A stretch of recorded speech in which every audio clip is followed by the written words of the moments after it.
Buenos días a todos. Hola, buenos días a todos. ¿Qué tal? Mucho gusto. Soy Humberto Aguayo, soy el Area Manager para las Américas de NABA, la nueva Academia de Bellas Artes. Y a nombre de la Cámara de Comercio Italiana en México, les doy la bienvenida a este webinar que forma parte de la quinta edición de Encuentro Creativo, un proyecto de la Cámara Italiana apoyado por la Embajada de Italia en México. El objetivo de Encuentro Creativo es promover la oferta académica italiana en México, acercando a estudiantes y profesionales a las instituciones educativas y oportunidades formativas de Italia. Es un honor darles hoy una calurosa bienvenida a este webinar titulado Game Design of the Art of Predicting the Future. Hoy tenemos el privilegio de contar con la participación de Francesco Alinovi en representación de NABA. Fundada en 1980 en Milán, NABA es hoy la Academia Privada de Arte y Diseño en Italia con sedes en Milán y Roma y próximamente en Londres. Reconocida por el Ministerio de Educación e Investigación, el MUR se distingue por su espíritu innovador que une la tradición artística con las prácticas contemporáneas del diseño, la moda, la comunicación y la arquitectura. Desde sus inicios, NABA ha contado con la participación de destacados artistas y diseñadores internacionales, consolidándose como un referente académico que promueve la interdisciplinariedad y una formación creativa de excelencia con visión global. Ahora le daré la bienvenida a nuestro orador, el profesor Francisco Alinovi, y les voy a platicar un poquito de su biografía para que también vean que estamos de manteles largos con el perfil. Bueno, Francesco, sí, bueno, siguiendo el lema de Einstein, el juego es la forma más elevada de investigación. Francesco se graduó de la Universidad de Siena con una tesis publicada en el año 2000. Desde entonces ha sido profesor de diseño de videojuegos en NABA y ha escrito varios ensayos y monografías sobre la cultura y el diseño de videojuegos. A lo largo de los años ha contribuido a la creación de varias revistas dedicadas al entretenimiento digital y ha participado en el desarrollo de aplicaciones multimedia y juegos educativos. Junto con un grupo de antiguos alumnos, cofundó Magari, un estudio creativo y desarrollador de software centrado en el diseño de videojuegos, juegos de mesa y experiencias de realidad virtual. Entonces, Francesco, grazie mille. The floor is yours. Okay.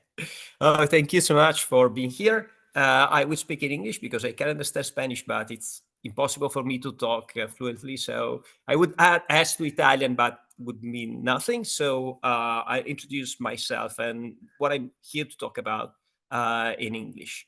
So I don't know if you can see my screen, but in a minute I'll be there. Okay.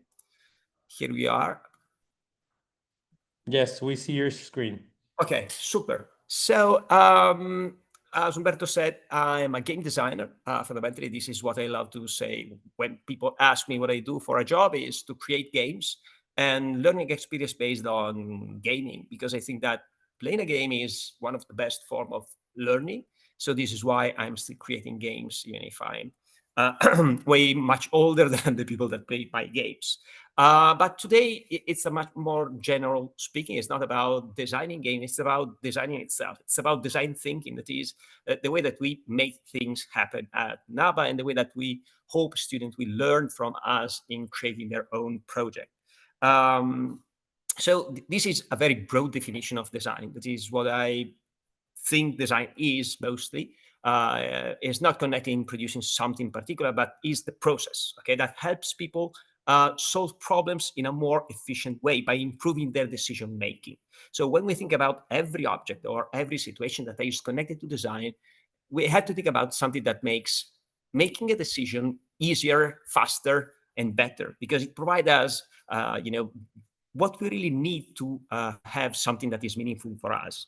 And in terms of game design, but interactivity in general, when we think about interaction, it's all what that matters are the decision that we take. Okay, and the decision is the result of a cognitive process most of the time that lead us to select or an action, a path of action, or having an opinion. Okay, because it's what we get while observing the world, while getting information from what is around us. But the most important thing in designing is that decisions are a very powerful source of emotion. And when we think about interaction that is using a mobile phone, whether it's checking the emails on a PC or playing a game, the emotion that we have are provoked by our decision while interacting, while deciding upon different options, which one is better. And when we think about games, they are that precise kind of design element that is based on emotion through decision. And understanding decision is critical in game design because this medium is the only one that is connected to decision as an emotional trigger. And decision design is game design at its purest. Okay, it's the art of interactivity, and the art of interactivity is in the moment when we take a decision, because we are attached to the outcome that is connected to that decision, because we put ourselves in play when we actually are choosing an option instead of another. And as we said, the main purpose of design is to maximize our chances for action, improve the experience that we have of the world. Through the experience, that is the response that we get to a new stimulus that creates a new kind of knowledge, then we can use that kind of information to make prediction about the future. Okay, and this is the essence of learning: is trying to use what we already know, the patterns that we have shared in the past, to make prediction about what is going to happen in a different situation. And this precise kind of experience is what we have when we are playing a game. Okay, is having a new situation to cope with, using a set of rules to help us find a solution, and every time learning something new. And obviously, playing is connected to learning, is a form of learning, and playing a game from this point of view is like meta learning, because we learn to learn through the games that we play. And it's through the games that we play that we improve our ability to make decisions, and so create assumptions and assess the consequences of the action that we can perform. Okay, so this is why it's so important to have good games to play, because those games help us become a better learner in the end. So when we think about what we are choosing when we are deciding upon something, is that every time that we make a decision is about a desired outcome, that is a possible future. And the point is that we emote not just the moment of the revelation, but the moment that we take a decision. And the emotion provoked by those decisions aren't about something that has already happened, but something that might happen. We can get excited Sorry, because we are Francesco, just, sorry to yes. interrupt. Could you put your presentation in full screen, please, so our viewers can see it better? Okay, it's already in full screen. I can see only my. We see the all the slides on the left-hand side of the screen. So where you are, Really? No, yes. okay, because you are seeing my presentation and not yours. So how can I do that? No, it's here in the bottom right-hand side. It's the button, In Zoom? yeah, no, where you are, right where you are. Okay. Yes, in the bottom, But more if to I the right. say, No, in the bottom, more to the right. On the bottom of the bottom right-hand screen. yes, questo, no. It's very strange because I see and the screen. Okay, no, I know what I had to do. Sorry. Yes, thank you. Uh, uh,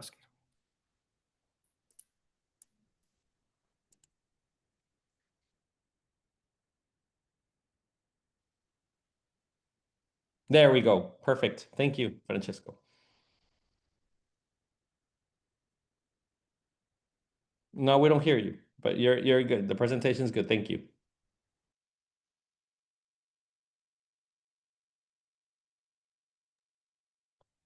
You're muted, Francesco. There. Now you're unmuted. I don't know what happens. Sorry for the inconvenience. Schermo intero con anche l'audio sistema.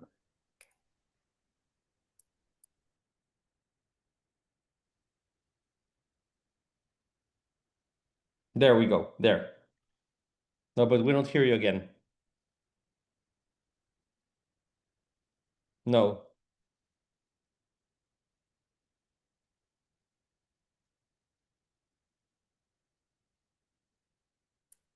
What happens?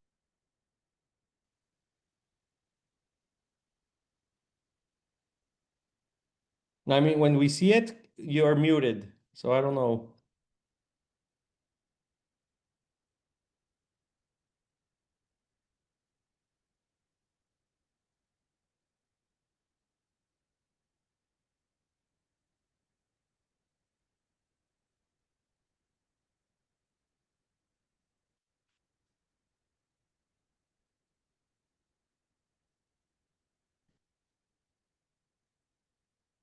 Yeah, we don't hear you, Francesco.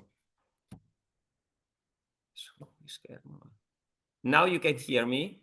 Yes, but we only see you. We don't see your presentation. How is this possible? And now can you see the presentation? But you can hear me, right? I see. Oh, I only see you. I don't know why it happens. I can't understand. I'm so sorry. Sorry, I mean, if you're having trouble, just go back to the way it was. No problem. See, but I see it now, but you're muted again. Let me see if I can unmute you. Hold on.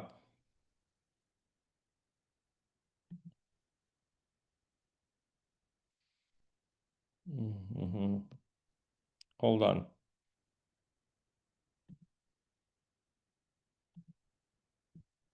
No, it's not allowing me to unmute you. Okay. Now you're good. Now you're good. Now I can hear you. Really? You can hear me? Yes, and I see the full presentation. Okay, we're good No, now. I mean, it's very strange because I can't see anything, but let's go back to the present. Now you can see the presentation, Yes, you can yes, hear me. yes, I can hear I don't you. know what The happened. presentation. Okay, but I mute in the Zoom app, so I don't know why. Anyway, okay, that happens through interaction and from being very far.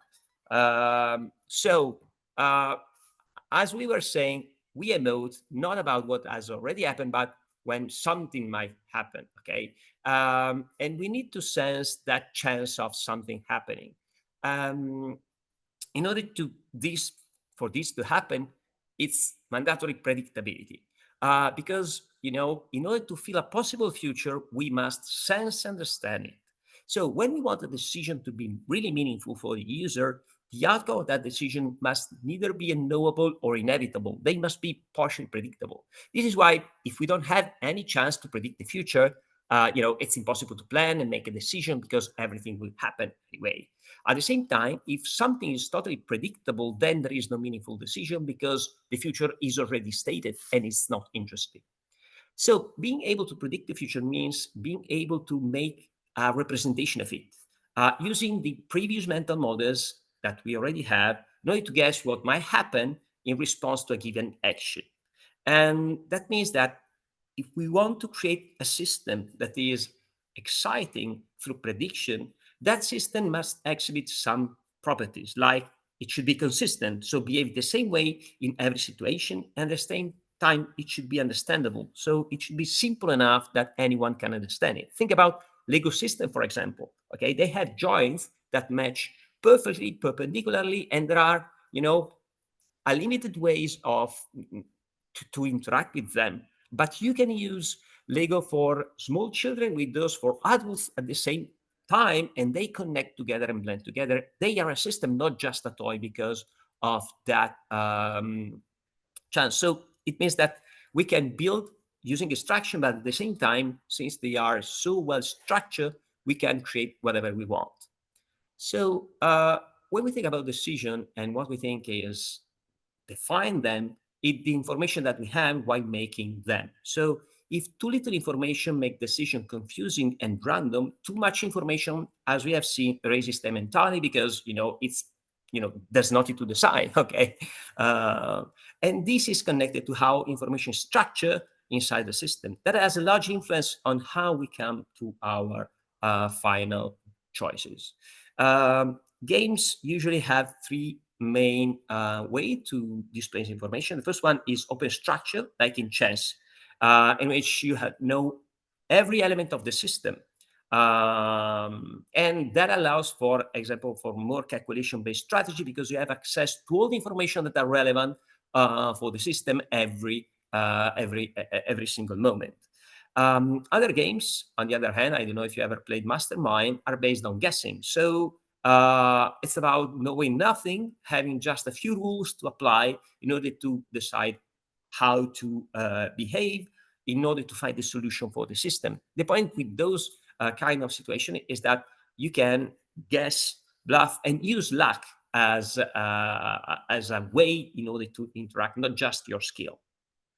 On the other hand, You can have in the middle between these two opposite, you can have mixed information. Games, many card games are based on in that kind of structure, in which the amount of information changes every round, because every time you play a card, the number, the chances of the other card happening depends on what has already been down on the table and what you know about the game in previous states. So it always changes during the course of interaction. So another thing to take into consideration is the kind of thought that a decision requires. And the best games are based on at least the four different chunk of decision. The first one are twitch decision. Those that are very small and less meaningful. They do not require very simple, they do not require a lot of conscious reasoning, because they take less than a second. They are most based on instinct or information that you already know about the game that you are playing.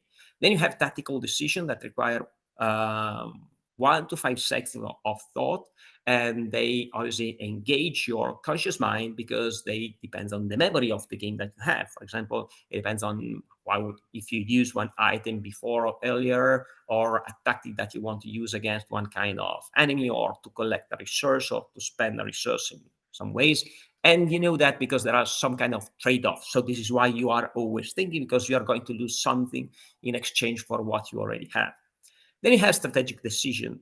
Those decisions push the user to look inside themselves and looking for past experiences, memories, emotion, every kind of information they can find, because that will help to plan ahead a long path of action in the long term. And in the end, we have impossible decisions. Those are beyond our ability to understand. In every instance, the decision is pure. It's about, it's like choosing something random because you had no idea. Okay. But the point is that the more we practice, the better we are at interacting with the system. That can be a game, or playing an instrument, or even a job, for example. The more we practice, the better we are, the more we improve. And so the skill that we develop while practicing change the scope of a decision. So a decision that is profound or even impossible for a novice then become a known decision for an expert that really knows how to use that device. So think about practicing music. Okay, the first time that you use a guitar or a piano, it seems you can produce sound. Everyone can produce sound, but it's far from playing a song. Okay, but the more you play, the more you practice, the more you get involved, and you are not there to check at the notes, but you are just feeling the music that you're trying to play. Okay, and it really changed the way that you interact with the instrument and play music. So on the designer side of things, you can control the information that user can have access to. And it all depends on the kind of experience that you want to create. So for example, there are many experiences that are based on certainty. That is, the outcome is no. For example, when you're going to a restaurant and you're ordering from the menu, you are choosing, and then you know what probably you will receive. Okay, so even in games that happens, many single-player games are based around certainty in terms of mechanics, but not in storytelling. So the user is entitled of explore the game space and continue playing, and the designer can use big reveals for example, in the plot. On the other hand, we have uncertainty when the player has no idea what to expect from a game. There are games like roguelike that are very popular right now on PC and console, in which every time that you play, the world changes a bit. So you don't know where enemies are, key items are, and you have to explore every time, even if you have improved your skill, game world is different. Or there are games that use experimental mechanics or different gameplay, but in many instances, here a symptom of poor design when the user is, paralyzed by the choice because they don't know what is going to happen, and they cannot have a clear idea of the outcome of their actions. But the best situation overall is what we call risk. That is uncertainty where the player knows the nature of that uncertainty. Okay, that means that the player has some incomplete information of what lies behind the point of decision but can make inferences on what to do next based on other information that you can gather from the game world or from previous experience with the same game or system. And as I said, risk is the most powerful of these three levels of information because it's what makes the game feel exciting. Because you know that your action is going to have an effect, but you don't know what the final outcome will be. So this is what compels the user to repeat the interaction in order to perfect themselves, improve while playing, and getting the reward that they expect. So risk allows users to improve their skill during practices, increasing the likelihood of a positive outcome in trying to do so. Because what happens when you are confronted with a new task is that the uncertainty of the beginning then become possible and then probable and in the end likely because we refine our skill over time. So the more we practice, the better we become, and most probably the outcome will be in our favor. So, we use the same term for describing the same kind of events, but there's a swift distinction between them. So possibility is quantitative, is yes or no. So if you ask me if it's possible to win the lottery, obviously the answer is yes, okay? Because there's a chance to win, but it's just qualitative. It's not quantitative like probability. Because how many chances do you have to win?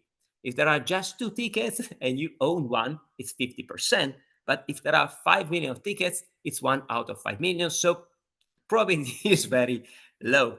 On the other hand, likelihood is what helps us assess those unknowns based on what we can observe. So knowing how many tickets have been sold can help us understand if you're ever going to win or not.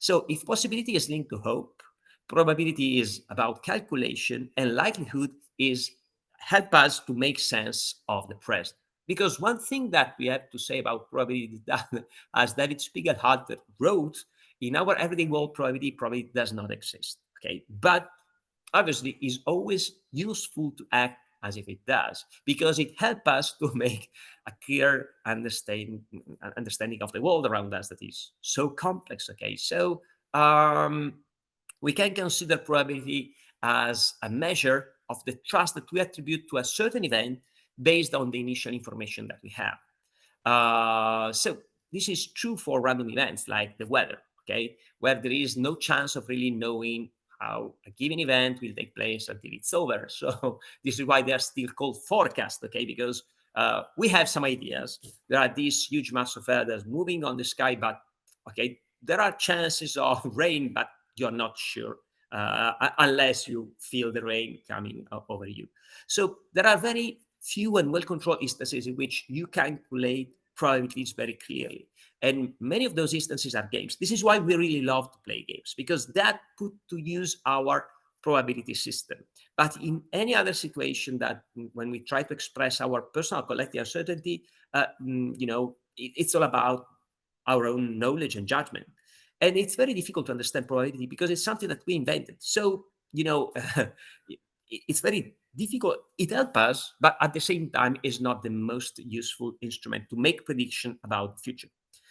So, for example, this is a classical trick, magic trick. So if you don't know that the coin is rigged, you assume that you have even chances between, head and tail, but, because you don't know that the coin is, in a way, it's a trick. So the point is that in creating games, but other interactive experience, that people are very poor at understanding and estimating probabilities.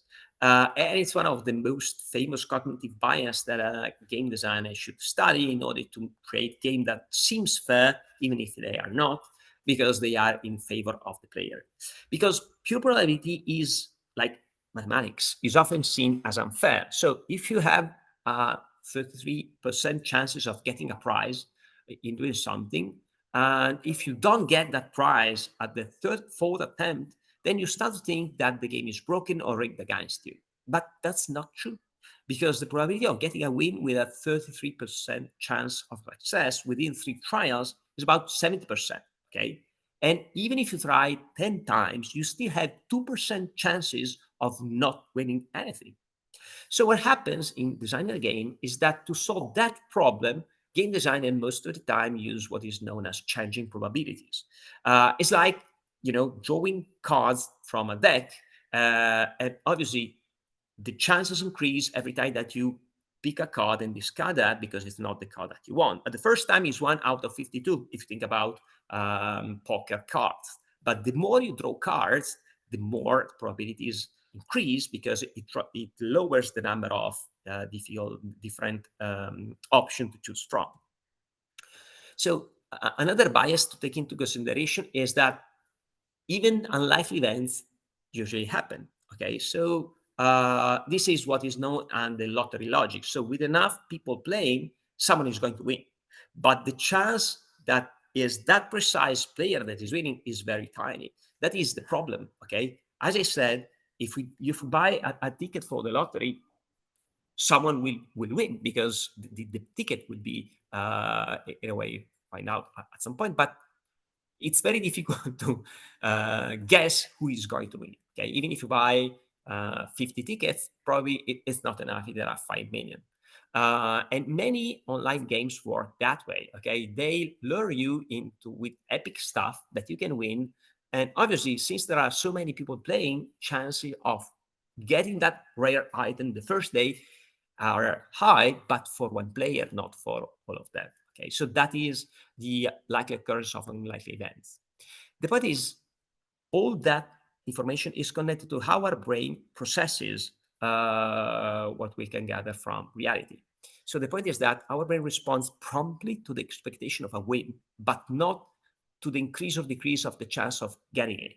So, if you are supposed to get a profit, then you are already excited. Okay, but being able to estimate the chances of it happening, it happens slowly and deliberately. This is why we gamble, why we buy lottery ticket, because we think about the win, the possible win, but we do not think about the fact that we are going to lose for sure. Okay. On the other hand, losing hurts a lot. And that means more than twice as much as enjoying a winning of the equal size. And these two elements, okay, being connected to the chance of winning something and at the same time be repelled by the event of losing something, are two innate evolutionary features. So in the latter case, loss aversion is a sort of another system that if you are underestimating serious risk, that is like losing, the chance to eat something or to sleep, to find a shelter or food, and that would have been fatal for our ancestors. So even today is the amygdala, that is one of the most inner part of our brain that inhibits those behaviors associated with the chance of losing something. The point is that for most of our human history, we were following the next caste cue and always striving for consuming more, and that was what kept us alive. So the point is that the people who survived are those that passed their genes, and they were those that chased more. So for most of the time, for human evolution, people that defaulted to overheating, massive stuffing information, and being able to influence other were the dominant one. So the point is that during the Industrial Revolution, when we figured out how to make things faster and cheaper, our environments of scarcity shifted to those of plenty. So we have an abundance of stuff. We are designed as creatures to desire. So we are still programmed to think and act even if we don't have enough. This is what create that kind of paradox of current situation. We are still fixated on getting what we don't have rather than using and enjoying what we already have, because we have what is known as a scarcity brain. We have never enough. And that brought us, for example, to continue to explore the world. Okay, no other species, animal species, explores like humans. Many animals travel across the world, but they travel along routes that are mostly fixed, and they transfer that information from generation to generation. So they always do that in predictable areas. But human beings push into new territory even when they have resources where they are. And we really love that feature that we are able to get into. So if you think about our greatest tales are those of about an everyday person that is taking an epic journey, encountering the unknown, and entering the cave, as Joseph Camus said, to find the treasure that they seek.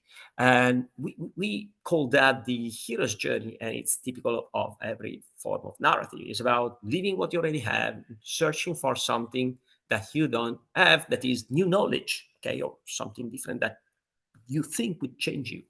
And we celebrate that. And in 50 years, 50,000 years, we covered everything from the sea to the air and whatever, because we have no idea what is on the other side. Okay, that is the motivation, the inner motivation that we have, and is our brain that is controlling that. But what are we searching for? Okay, so why we are so obsessed about accumulating? And this is one thing that I want to share with you.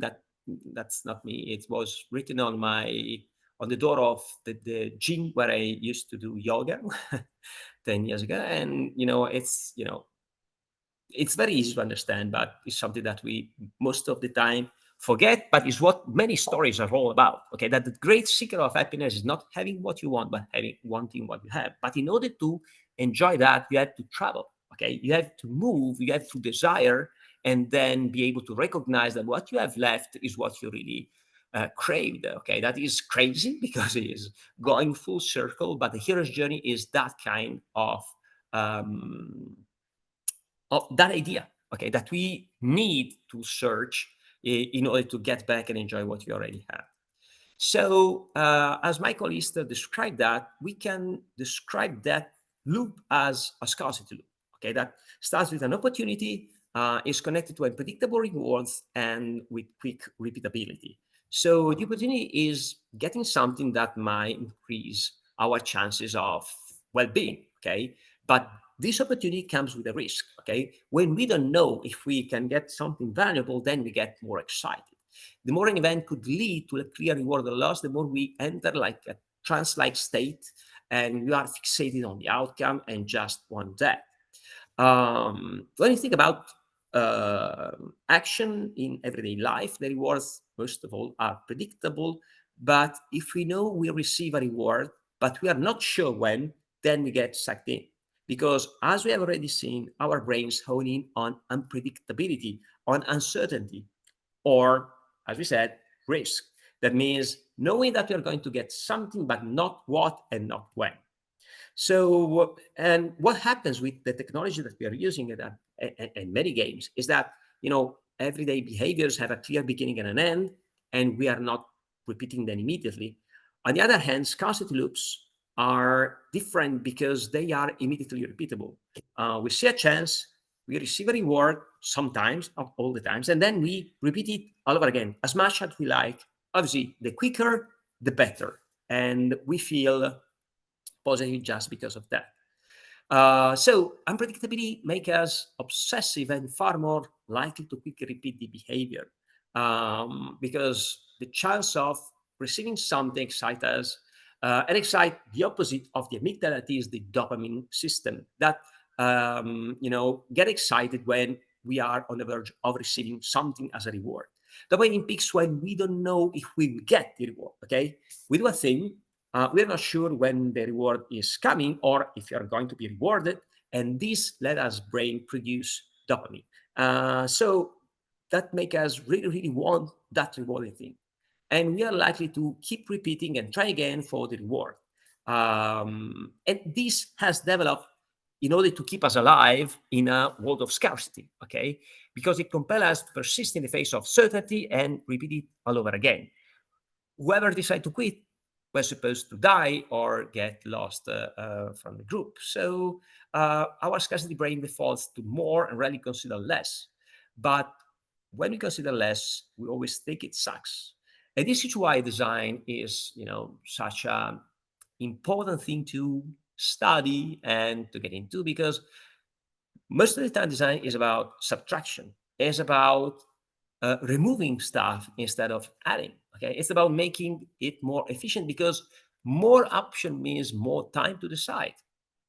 But on the other hand, design is the opposite, is removing what is redundant to make something just functional. That doesn't mean that it's poor or less interesting, but it means it's less complex but more functional. Okay, so the mind of a designer is not the mind of one that just adds, but is one that tries to hack the scarcity brain in order to reconsider having less, okay, in order to get more. I know it's another mantra that came from architecture, less is more, Mies van der Rohe, but it's something that really happens with design. And designing is that attitude of removing things to make them work better. As I said, everything is connected to the rise of dopamine. And, it is all connected with our desire senses. So knowing that our desire is going to be satisfied, then we had that rise of dopamine in our brain. That is, the pleasure is more on the desire than in its satisfaction. This is why opening a gift most of the time is much more rewarding than owning the gift itself. Okay. So dopamine is not the marker for pleasure, but is the marker for motivation. And motivation and pleasure are not connected. We can want something without liking it, or like something without wanting it. A key role in the release of dopamine is the surprise, okay? That is uncertainty.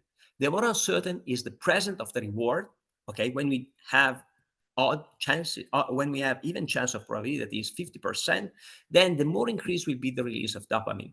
So surprise is what happens with our common sense fails. When we make plans, but life get in the middle. Surprise is the difference between our expectation and reality. And all of that was discovered by the Swiss psychiatrist Wolfram Schulze in 1998. He discovered on chimps that after the end of a task, the release of dopamine begins to rise much more than usual, reaching a peak when the reward should be received. Okay,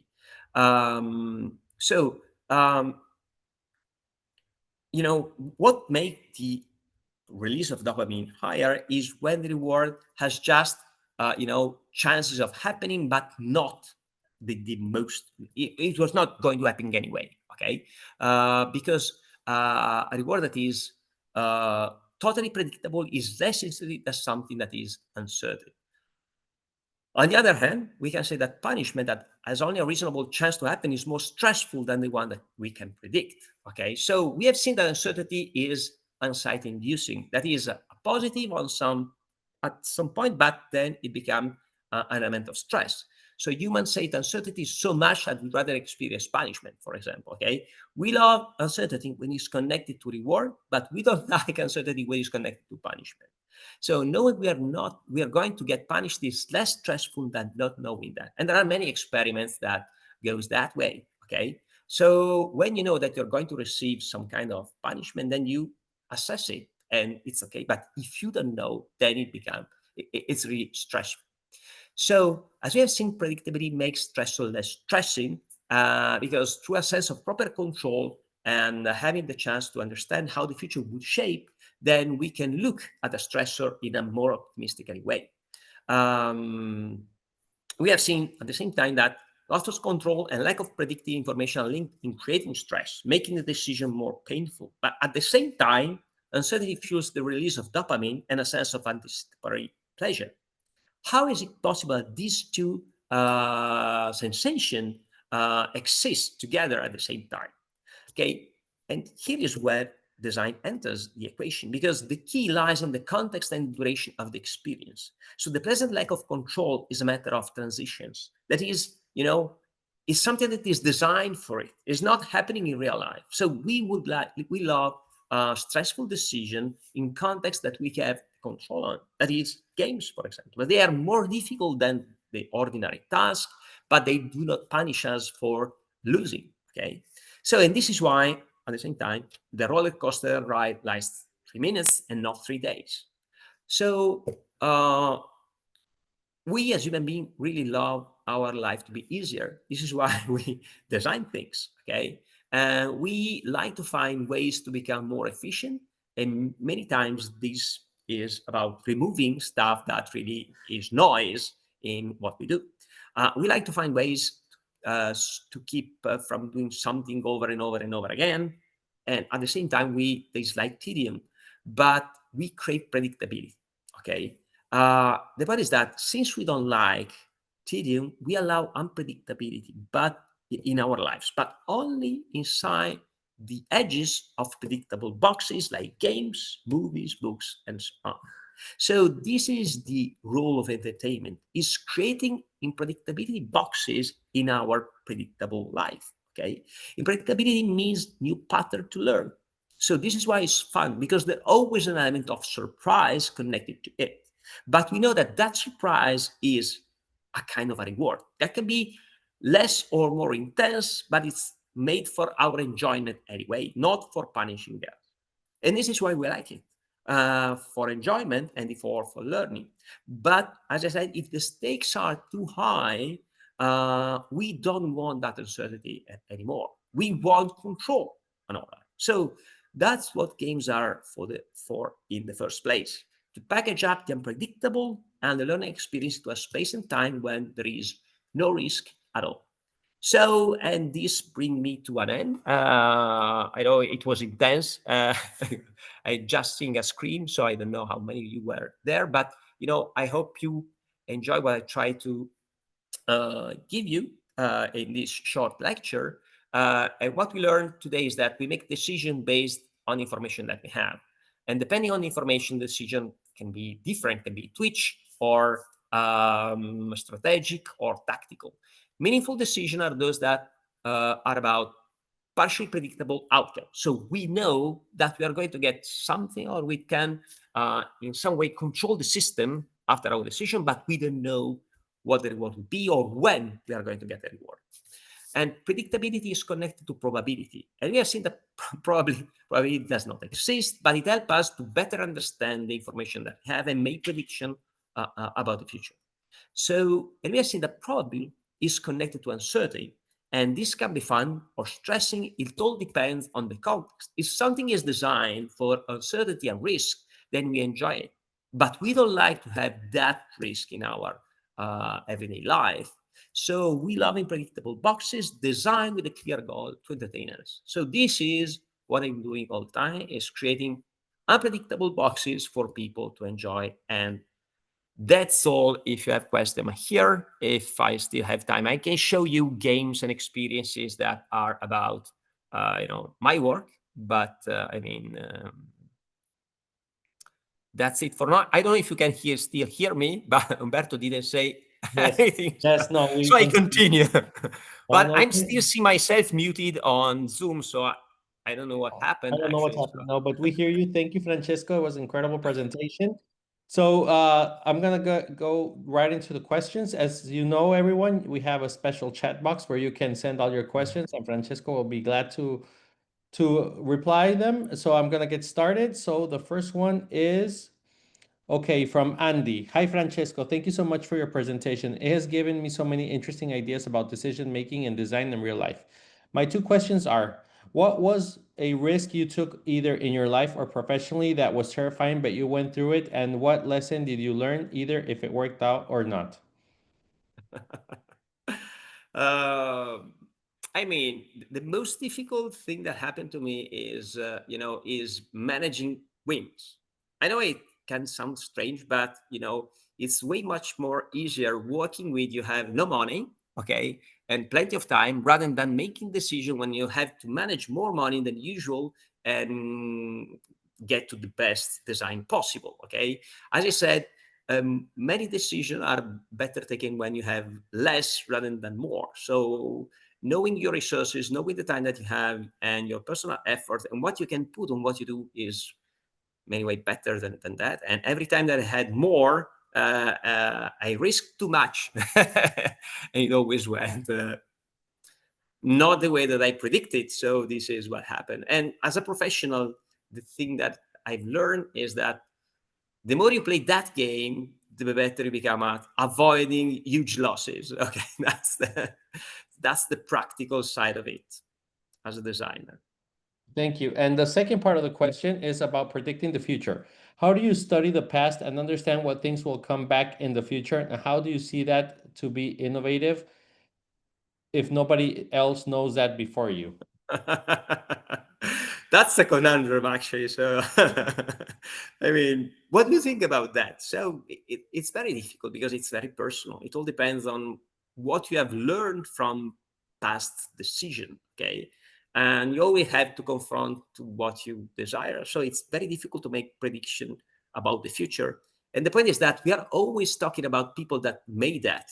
Okay, but never about the million of people that tried and guessed wrong. So, I mean, that is the lottery logic applied to forecast of the future. Think about technology, okay? Right now, everyone is betting on artificial intelligence, but it's not profitable right now, but no one knows who will get, the crown in the end and will dominate the market. It's a guess anyway. As I said, predictability does not exist. So this is something that we invented, and there are people that are more lucky probably than others. You can make calculation, obviously, they try to control that. But as John Lennon said, life is what happens when you're making other plans. So, there's always that unpredictable stance in everyday life. And I Thank can you, say, Francesco. We have some other questions. This one is from Samuel. What is your perspective as a game designer of the No Russian campaign mission in code, COD MW2, and the discourse created in the gaming medium? okay, so that's interesting. I mean, when I'm thinking about video games, but when I think about video games as art, one of the concepts that I really love is ludonarrative dissonance. That is, bringing the player to do something because it's the only option that they have, but on an emotional side, change what their perception of the game was. So I would say that is the most funny solution that code tried. But think about other games like Spec Ops: The Line, for example. This is about violence. Okay, you are a soldier. The only thing that you can do is press a trigger in order to shoot enemies, and every decision that you take uses a gun. But the game is against violence in a way, and you have to take, you have to be responsible for the decision that you take. And this is what ludonarrative dissonance is. That is a game that I quit, okay, because I couldn't play that anymore when I know that at some point in the game you are going to kill some innocent people, but you were not told that they were innocent. You were told that they were terrorists. So you are, on your mission.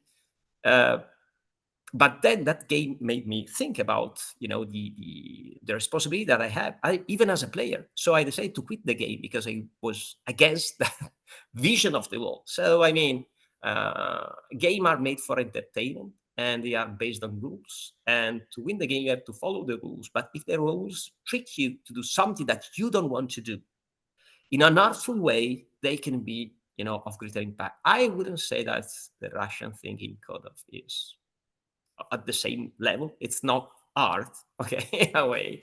It's more an exploit, but it all depends on which side of the world you are. So that's the point, actually.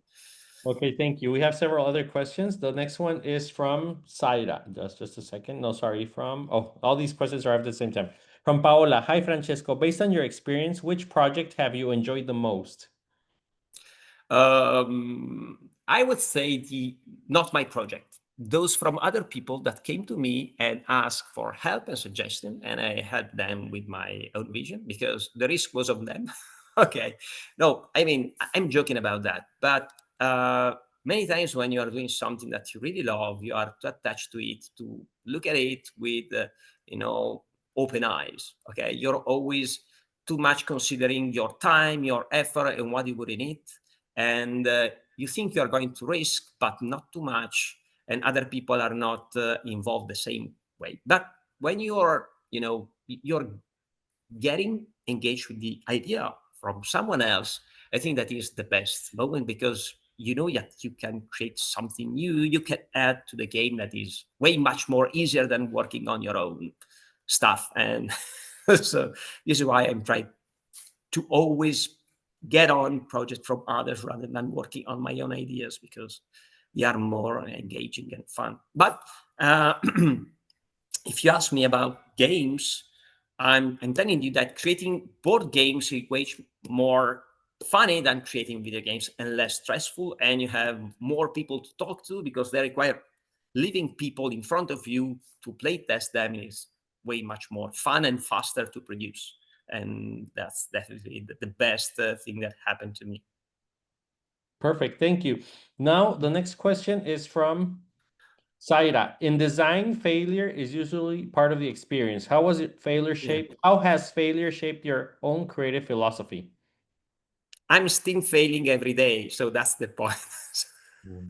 I mean, it's very difficult to say when you are successful. Probably when people invite you to talk to other people about design, you can think about that. But I'm failing all the time. And I think that, learning is about failing and trying again. If you're successful, and it all depends on what you consider successful, then you are not learning nothing new. So every time you're learning something, because you think you're doing right, but then you look at it and then you say, oh no, that was a great error, a mistake. And I mean, as a designer, everything that you do could have been done better.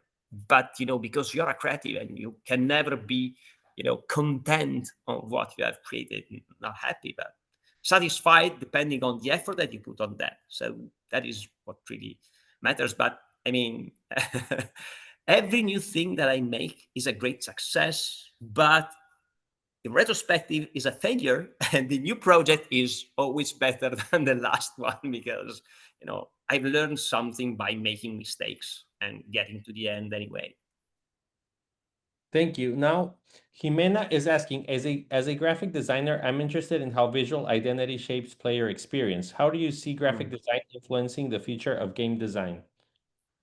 I mean, it's paramount, okay, because in video games, particularly, everything depends on graphic design, the way that you shape boxes, the way that you make them interesting, and the way that people look at those information in order to make decision. So it's paramount, because it's not based on text; it's more based on how the brain responds. So user interfaces, virtual user interfaces are shaping the way that we interact with software. But it's not just color, is even sound, is visual feedback, is the way that we interact with and the response. Because if the system is sluggish or it doesn't respond quickly, so that creates some problem with interaction. So as you said, in interactive design, everything should be functional, simple to look at, and clear, and work the moment you click the button and you get a feedback. That is the most important thing of all, probably. Okay, thank you. The next question is from Ana Garcia. Thank you so much for your time. I wanted to ask you, what exercise do you recommend to do for an aspiring game designer? Create games and make people play them. So don't think about polishing. That means refining all the elements. Don't think about graphics, but create system. Make games that are closed, that are finished, and people can play that. If no one can play your game, you don't have a game. You have just an idea. But a game exists when people can play that, even if they are very rough in terms of graphics and stuff. If you can play that from beginning to end, then it's done. And if you ask me, I want to become a game designer, you have to show me the games that you've created if you want to work with me. That's the point. I mean. Okay, thank you, Francesco. Hilda is not a question. She's just writing, are you good at casino? I liked your presentation. No, I'm not. I'm not. I say my amygdala is really huge, so I'm loss averse. So I don't like to lose money in the first place. So I'm not very good at it. But I recognize there are people that have that skill. For example, many people that love to play poker or card games, they really are good at outsmarting others, believing that they have better chances than them in winning. And that's a skill I'm invite from others, because that's not my skill, actually. It's more on reasoning, pure reasoning and calculation. That is making sense of the world rather than risky. And that's it. Thank you, Francesco. The next question is from Eileen Morales. She's asking, My questions are about decision making and how to cope emotionally with it. Most Mm. designers deal with perfectionism and the self pressure to surpass themselves every time. What's your advice to get over perfectionism and actually enjoy the process of designing?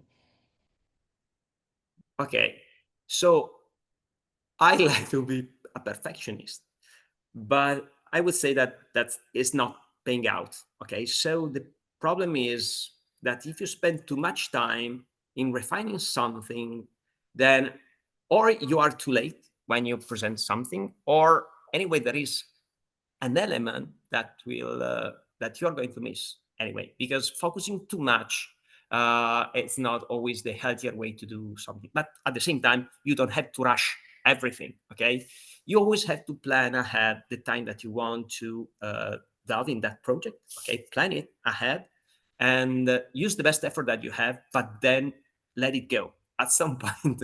Being perfectionist means that your life you will become obsessed in your life about your work, and that can help when you're very young, but the more you live, the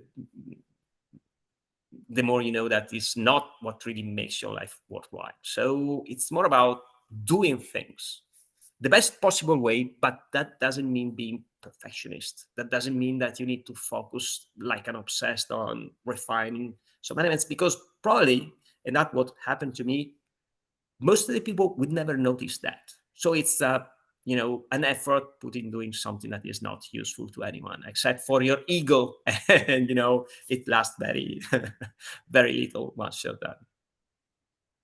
Okay, thank you. The next question is from Zaira. Ciao Francesco, grazie mille per la presentazione, è stata meravigliosa.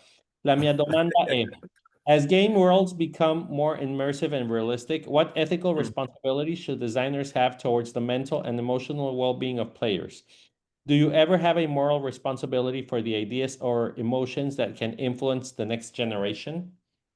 Yeah, sure. I mean, that is, if you decide to become a game designer, you have to think about the people that are going to play the game and about their well-being. So you should always design for them and what they will enjoy, not just in terms of enjoy because they increasing their score or they are emotion because of the visceral things that are happening in the game, but every game that I make, I want people to learn something about the world around us and think about that. So this is why I don't like violence. Okay,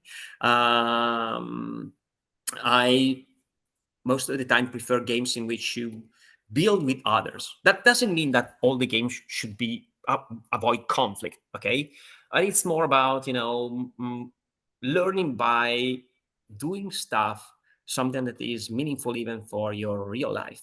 And that is the responsibility that game designer have. That is creating gaming worlds that are not more accessible and visually stunning, but even that have meaning inside of them. So you can get something like watching a good movie or a good book, but that doesn't mean that every book is a good book and every movie is a good movie. Like not every game should be a good game. Many people play, the same kind of shoot 'em ups and battle royale games just for fun or for sharing that experience with their friends, and that can be positive as well, even if the game is not telling them anything that is particularly meaningful. But I think that is a great responsibility for design to create, meaningful experience inside the game world. That means creating a meaningful game world, and that's a very difficult task because most of the time you are trying to make the game just work. And so adding that flavor can be an extra that not all the time pays off. But best games are those that really gives you something when you quit them. When you stop playing them and you think you are a different person, it means that they're great. As I said, one of the trick is ludonarrative dissonance, bringing you to do some action and then letting you reflect on what you were doing and the consequences of your action that are not how you expected them to be. I Okay, hope thank to have answered the question. you. Thank you, Francesco. And we have one more question from Carla. Okay, great. It goes, See. hello, Mr. Francesco. Love the way you explained the decision making. My questions are, the first is how could I make a communication happen between different sectors? Example, like the art designers and programmers of a game development department, where Mhm. is none at all. And second, how can someone deal with burnout of designing video games, even if you feel like if you do have the power? No, I mean, the point is, it's very difficult.